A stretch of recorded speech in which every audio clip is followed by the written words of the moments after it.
पौराणिक कथाओं के अनुसार एक बार सनकादिक मुनि भगवान विष्णु का दर्शन करने के लिए बैकुंठ आए।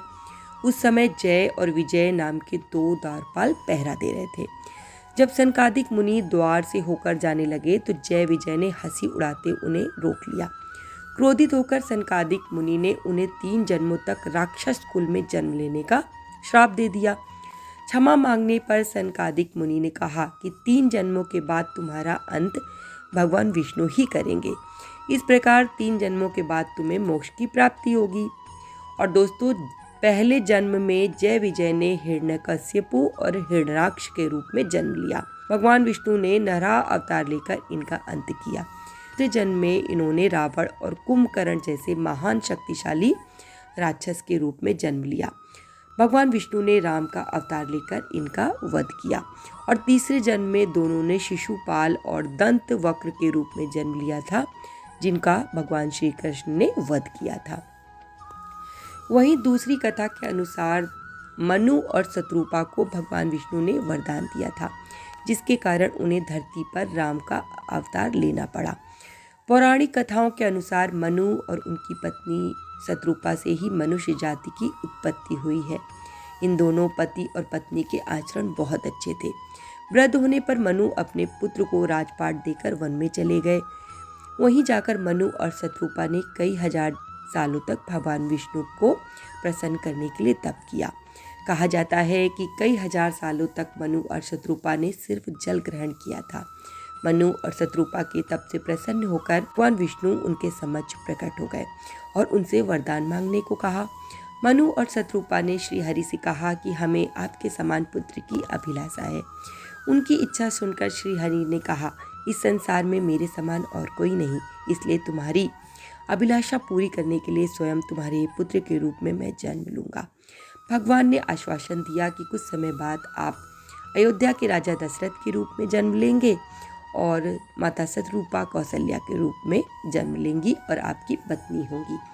उसी समय मैं आपका पुत्र बनकर आपकी इच्छा पूरी करूंगा। इसी प्रकार मनु और शत्रुपा को दिए वरदान के कारण भगवान विष्णु ने धरती पर मर्यादा पुरुषोत्तम भगवान राम का अवतार लिया था।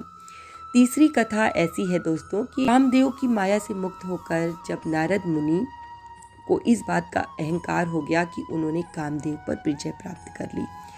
नारद मुनि इस बात का बखान करने के लिए भगवान शिव के पास पहुंचे। उन्होंने इस पूरे वाक्य को भगवान शिव को बताया, जिसे सुनने के बाद भगवान शिव को पता चल गया कि नारद मुनि को अहंकार हो गया है। शंकर जी को लगा कि नारद को इस अहंकार से मुक्ति दिलानी पड़ेगी और अगर विष्णु जी को ये बात पता चल गई तो नारद मुनि के लिए अच्छा नहीं होगा। इसलिए भगवान शिव ने नारद से कहा कि जो बात तुमने मुझे बताई है उसे श्री हरि को मत बताना। लेकिन नारद जी कहाँ मानने वाले थे दोस्तों। वो तुरंत क्षीर सागर में भगवान विष्णु के पास पहुंच गए। उन्होंने कामदेव पर विजय प्राप्त करने की पूरी कथा विष्णु जी को सुना डाली। भगवान विष्णु को लगा कि आज तो नारद मुनि को अहंकार हो गया और उनके भक्त की ऐसी दुर्दशा अच्छी बात नहीं। अपने भक्त के अहंकार को भगवान विष्णु जी सहन नहीं कर पाए। विष्णु जी ने नारद के अहंकार को दूर करने के लिए, मुक्त करने के लिए एक उपाय सोचा। नारद जी बैकुंठ से लौट रहे थे दोस्तों, तो रास्ते में उन्हें एक सुंदर सा नगर दिखाई दिया, जिसे भगवान विष्णु ने अपनी माया से बनाया था। नारद मुनि अपनी धुन में होने के कारण कुछ समझ नहीं पाए और राजमहल पहुंच गए। राजमहल में राजा की सुंदर पुत्री को देखकर मोहित हो उठे। जब नारद मुनि ने लड़की के हाथों को देखा तो वो दंग रह गए। उसकी रेखाओं के अनुसार उसका पति विश्व विजेता, तीनों लोकों का स्वामी होगा। नारद जी ये देखने के बाद वैराग को भूल गए तथा विवाह की कामना लेकर भगवान विष्णु के पास बैकुंठ गए। उन्होंने भगवान विष्णु से खुद को रूपवान और सुंदर बनाने की विनती की, जिस पर विष्णु जी ने कहा, हे ऋषि मुनि, हम वही करेंगे जो तुम्हारे लिए अच्छा होगा। नारद जी ने भगवान विष्णु की बात को नहीं समझा और वो बैकुंठ से लौटने के बाद सीधे स्वयंवर में पहुंच गए, जहां पर लड़की ने नारद मुनि की तरफ देखा भी नहीं। उसने किसी और के गले में वरमाला डाल दी, जिससे नारद मुनि बहुत निराश हुए। मुनि को लगा कि विष्णु जी ने मुझे रूपवान बनाया, फिर भी राजकुमारी ने मुझे नहीं देखा। ऐसे विचारों के साथ उन्होंने अपना चेहरा जल में देखा, जिसे देखकर वो आश्चर्यचकित रह गए, क्योंकि उनका चेहरा सुंदर नहीं बल्कि बंदर का था।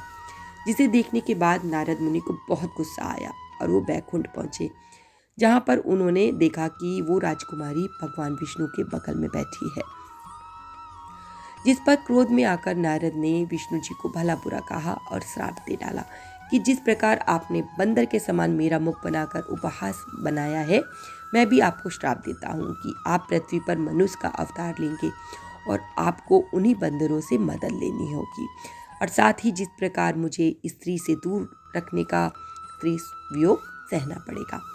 नारद मुनि के इस श्राप के कारण भगवान विष्णु ने धरती पर मर्यादा पुरुषोत्तम भगवान श्री राम के रूप में जन्म लिया। दोस्तों, भगवान राम की तो लीला अपरंपार है और आप सभी जानते हैं अयोध्या में जो भगवान राम का मंदिर बनने जा रहा है वो बहुत ही भव्य और सुंदर है। आप सभी लोग अपने घरों में 22 जनवरी को भगवान श्री राम का स्वागत करें और आपसे जो मन पड़े वो ज़रूर करें। और दोस्तों, आज की कहानी अगर पसंद आई हो तो आगे शेयर कर दीजिएगा और ऐसी ही कहानियों का आनंद लेने के लिए हमारे साथ जुड़े रहिए। धन्यवाद दोस्तों।